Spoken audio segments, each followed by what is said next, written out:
Welcome to another edition of Frankly Green Bay, brought to you by Baumeister. Got an old buddy of mine. We did shows 20-some years ago. Ladies and gentlemen, he's the president of the Green Bay Civic Symphony, Mr. Paul Grall. Welcome to another edition of Frankly Green Bay. Got my buddy Paul Grall. How you doing, man? Good. You know, I've been wanting to get you on this for a while. Well, you know, I'm honored to be here. Him and I go way back. We did Joseph. When was the year? 1995. 1995. That was like a lifetime ago, and we've stayed such good friends over the year. Well, we grew up together. We did grow up together. Your mom babysat me. But we're both involved with the arts and programs in Green Bay. And tell me about your new position, Paul. Well, last summer I took over as president of the Green Bay Civic Symphony, which has been a great honor, great learning experience. I've been volunteering with them for years and joined the board last year, and yeah. You know, your knowledge of music is amazing. Being that you're now president of a symphony, how has that helped you when you're looking for pieces of material? I mean, that training, and back then, how does that help you? Well, shortly after Lawrence, I went to Chicago. Yes!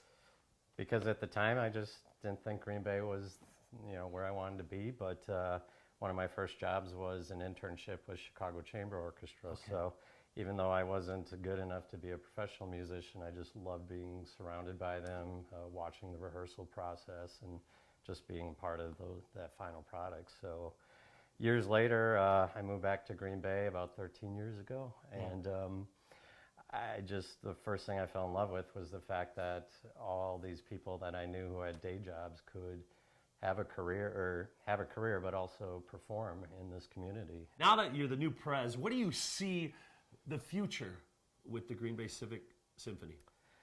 Well, I think our biggest challenge in most recent years was we were still in the shadows of the Green Bay Symphony Orchestra, correct, yeah. which was a professional group that disbanded about 4 years ago. So we're trying to get the word out that we're still here. We're a full-time, year-round. And the pros are playing with you, too. And the pros are, even though I say volunteers, it doesn't mean they're amateurs by any means. Yeah. Again, I've got everything from doctors to diesel mechanics, but a lot of them are professors of music, and teachers. So. And if people want to be a donor, can they buy season tickets, or how is the schedule out for next year, or where are you at? Well, we do have the schedule set. Yeah.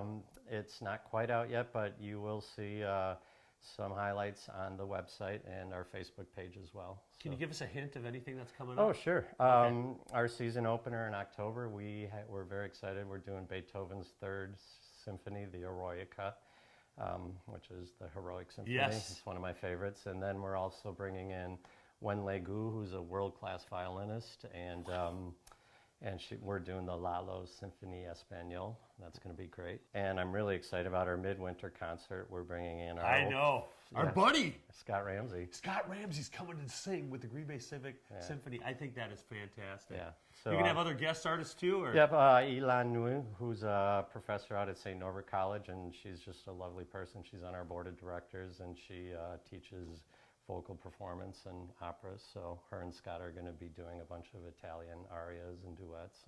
And to get more information, what's the website again? www.gbcivic.org. Hey, you remembered it. Hey, join us next week as we bring you another creative person from northeastern Wisconsin. Maybe someone else who was in the Joseph cast. I think I've gotten you all on here.